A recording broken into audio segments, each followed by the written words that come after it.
Guys, welcome back to my channel. আৰু আজি আমি কথা পাতিম আপোনালোকে থাম্বনেইলত দেখি গম পাইছে মই কি বিষয়ত কথা পাতিম একচুয়ালি মেইন টপিকত আহি যাওঁ মোৰ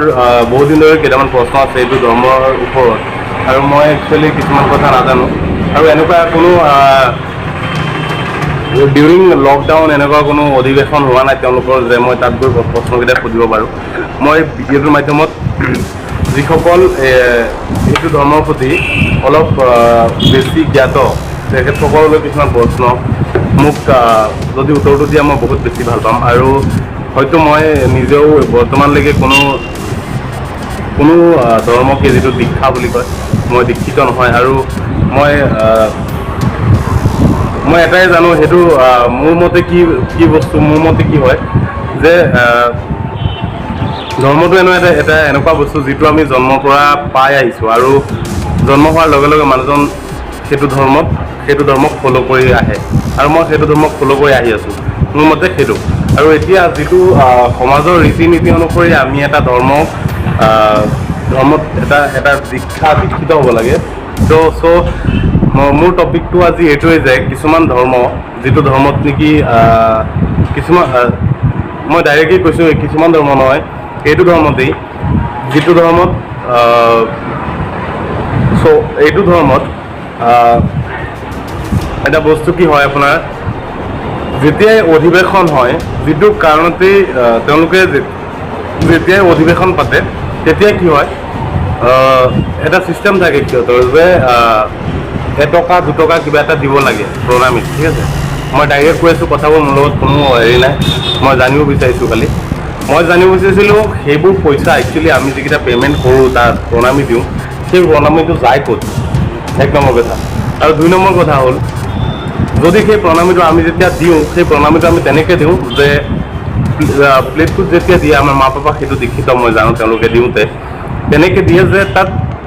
আপোনাৰ যেতিয়া প্ৰণামীটো দিব এটকীয়া কইনটো দিব বা দুটকীয়া কইনটো দিব 5 টকীয়া কইনটো দিব তেতিয়া এনেকুৱা হয় তেওঁলোকে ইমানেই নিয়ম ফ'ল' কৰি চলে যে তাত অলপ চাউণ্ডো নহয় প্লেটটোত অলপ চাউণ্ড নহয় মই ভাবিছোঁ কি মই কথাটো তেনেকৈ কৈছোঁ এতিয়া মোৰ ধৰ্মৰ কাৰণে মই সেইটো তেনেকৈ চাউণ্ড নোহোৱাকৈ দিছোঁ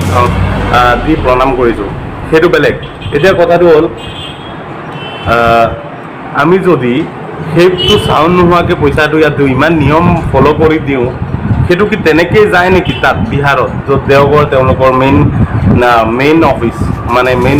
সেইটো দেওঘৰত বোলে হেৰি আছে তেওঁলোকৰ ঠাকুৰৰ পৰিয়াল আছে গতিকে সেইটো পইচা তেনেকৈয়ে যায় নেকি নে সেইটো নাম্বাৰ হিচাপে ক্ৰেডিট হয় বেংকত আমি যেতিয়া টকাটো ইয়াৰ পৰা পঠাওঁ ইমান হেৰি কৰি যেতিয়া টকাটো জমি আমাৰ তেওঁলোকৰ যিখিনি অফিচ আছে ডিষ্ট্ৰিক্ট ৱাইজ সেইবোৰত যায় সেইবোৰৰ পৰা টকাটো ক্ৰেডিট হয় বিহাৰত মানে কিমান টকা গোটেই এৰিয়াটোৱে দিলে সেইটো হিচাপত ক্ৰেডিট হয় বিহাৰত দেওঘৰত এতিয়া কথা হৈছে সেইটো ক্ৰেডিটটো বেংকত ক্ৰেডিট হয় সেইটো কোনো তেনেকৈ সিহঁতি মেছেজো পায় ইয়ৰ একাউণ্ট ইজ ক্ৰেডিটেড উইথ ইমান ৰুপিজ কিবা কিবি পায় আমিতো এটকাকৈ দিওঁ নিয়ম কৰি দিওঁ অ'কে সেইটো এটা কথা আৰু মই কিছুমান জ্যেষ্ঠ লোকক মই এইটো প্ৰশ্ন সুধিছিলোঁ যে আমি এইটো পইচা কেলৈ দিব লাগে আৰু নিদিলে কি হ'ব চ' তেওঁলোকৰ মতে সেইটো কৈছিলে যে আমাৰ ধৰ্মই নকয় যে টকা দি প্ৰণামীটো দিয়া এতিয়া টকা নিদি আমিতো কাগজ নিদিওঁ ন কাগজ চিনিটো আমি তাত নিদিওঁ কিবা এটা দিবলৈ হয় যদি আমিতো টকাই দিম এনেকুৱা কোনো মানুহ আছে নেকি বি প্ৰেক্টিকেল এনেকুৱা কিবা কোনো মানুহ আছে নেকি যি মানুহে নেকি তাত টকা নিদি তেওঁলোকে কৈছে কাৰণে গছৰ পাত ছিঙি বা পেপাৰ কাগজ ছিঙি তাত নিদিম ন গতিকে টকাই দিম সেইটো তেওঁলোকেও জানে ভালকৈ চ' এইটো ইম'চনেলি হেৰি কৰা হৈ আছে মানে ইম'চনেলি তেওঁলোকক কি ক'ম নকওঁ ইম'চনেলি এইটো it is like blackmail to' emotionally কৰি আছে এতিয়া যদি হেৰি হয় যদি টকাটো তেওঁলোকে কৈ আছে যে পাত ছিঙি দিলেও হ'ব কিবা এটা তুমি ভক্তি কৰি দিলেই হ'ল কিবা এটা দিব নেকি মই কি হেৰি দিম নেকি মই কি পাত ছিঙি দিম নেকি কাগজ ছিঙি দিম নেকি তাত নিদিওঁ ন চ' মোৰ প্ৰশ্নটো সেইটোৱে যে সেইটো টকা নিদি মোৰ মতে সেইটো টকা মই যদি নিদিওঁ মই অ'কে দীক্ষা ল'ব লাগে সমাজৰ মতে সেইটো কাৰণে মই সেইটো দীক্ষাই ল'লোঁ আৰু দীক্ষা ল'বৰ কাৰণে প্ৰেছাৰাইজ কৰাৰ কোনো কাৰণ নাই আপুনি সেইটো ধৰ্মক ফ'ল' কৰিব লাগিব বুলি কোনো প্ৰেছাৰাইজ কৰিব নালাগে যিটো প্ৰেছাৰাইজ প্ৰেছাৰাইজ তেওঁলোকেও নকৰে। তেওঁলোকে একচুৱেলি কি কৰে, তেওঁলোকে আপোনালোকক আহি ৰিকুৱেষ্ট কৰিব আমাৰ ধৰ্মটো লওক, আমাৰ ধৰ্মটো ভাল, এইটো সেইটো ক'ব। সেইটো কৈ কি সেইটো এডভাৰটাইজমেণ্ট কৰি আছে নেকি, প্ৰমোশ্যন কৰি আছে নেকি কোনোবা এটা ধৰ্মৰ? নহয় ন। এতিয়া মই বুজি পোৱা নাই, এতিয়া যদি মই সেই প্ৰণামীটো নিদি মই যদি আমাৰ ঘৰৰ ওচৰত থকা দুখীয়া মানুহ এজনক দি সহায় কৰোঁ, বা আমাৰ গাঁৱটোৱেই প্ৰণামী নিদি আমি প্ৰণামীটো এজেগাত জমা কৰি, টকাটো জমা কৰি সদায় এটকাকৈ ৰাতিপুৱা উঠি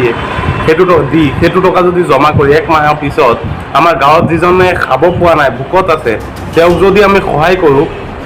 তেতিয়াহ'লে হ'বনে নহয়? আৰু যদি তেওঁক সহায় কৰাৰ লগে লগে কথাটো সেইটো হয়, চবেই যদি সেইটো কৰে তেতিয়াহ'লে অট'মেটিকেলি ৱৰ্ল্ডটো হেল্ডি হৈ যাব। ৱৰ্ল্ডত তেনেকুৱা মানে পুৰ পিপল নাথাকে যিসকলে খাব পোৱা নাই, তেনেকুৱা মানুহ নাথাকে। মই এই ধৰ্মটোক এইটোৱে ৰিকুৱেষ্ট কৰোঁ, যদি মোৰ প্ৰশ্নটোৰ উত্তৰ আছে, উত্তৰটো কোনোবাই জানিলে দিয়ক, আৰু যদি কোনোবাই নাজানে তেতিয়াহ'লে মোৰ মতে সেই ধৰ্মটোক আপোনালোকে যদি ক'ৰবাত অধিৱেশন হৈ আছে সেইটো কথা কওক যে কেলৈ আমাৰ প্ৰচেছটোত কেলৈ এনেকুৱা হয় যে এতিয়া যদি মই কওঁ পইচাটো যায়, তাত কি হৈ আছে, তাত পইচাটো দি তেওঁলোকে কয় তাত বোলে লাখ লাখ কৰোৰ মানুহে দুখীয়া মানুহে সদায় খাই আছে। ঠিক আছে, কৰোৰ মানুহে খাই থাকক, আৰু বেছি মানুহে খাওক, কথা নাই। এতিয়া মোৰ মনত যিটো প্ৰশ্ন সেইটো হৈছে যে আমাৰ গাঁৱৰ দুখীয়া মানুহটোতো তাত গৈ খোৱা নাই, তাত যাবলৈ ট্ৰেইনৰ ভাড়াই নাই, তেওঁ তাত গৈতো খোৱা নাই। গতিকে চব মানুহ, তাত ইউপিৰ মানুহ, বিহাৰৰ মানুহ আহি তাত খাই আছে, মই জানো।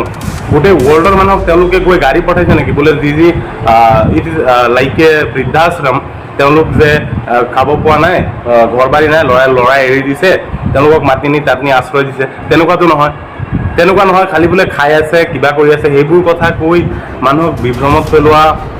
মই ভাল দেখা নাই। আৰু মই একচুৱেলি মোৰ প্ৰশ্নটো সেইটো, মই কোনো ফ'ৰ্চ কৰা নাই। যদি মোৰ উত্তৰটো আছে, কোনোবাই যদি জানা তেতিয়াহ'লে উত্তৰটো মোক দিয়া। আৰু মই সঁচাকৈ কৈছোঁ, সেইটো উত্তৰ যদি মই পাওঁ, মই লিটাৰেলি মই এইটো ধৰ্মতে মই দীক্ষা ল'ম। আৰু গতিকে মই সকলোকে বিনম্ৰভাৱে অনুৰোধ কৰিছোঁ, ভিডিঅ'টো শ্বেয়াৰ কৰিবা, আৰু এইটো প্ৰশ্নৰ উত্তৰ যাতে মই পাওঁ। মই এটা বিমূৰত পৰি আছোঁ, ঘৰৰ চবেই কৈ আছে দীক্ষা ল, ডাঙৰ হ'লিতে, কিন্তু কথাটো হ'ল মই ঘৰত এটা কথাই কওঁ, মই অলৰেডি দীক্ষিত। মই মা দেউতাক সন্মান কৰোঁ, মই জ্যেষ্ঠজনক সন্মান কৰোঁ, বা মই যিসকল মোৰ সৰু তেওঁলোকক মই গাৰ্ড কৰোঁ। গতিকে সেইবোৰেতো ধৰ্ম ন। আৰু তাৰ উপৰি এইবোৰ ধৰ্ম কি মানে? আৰু মই এটা কথা কৈ দিওঁ,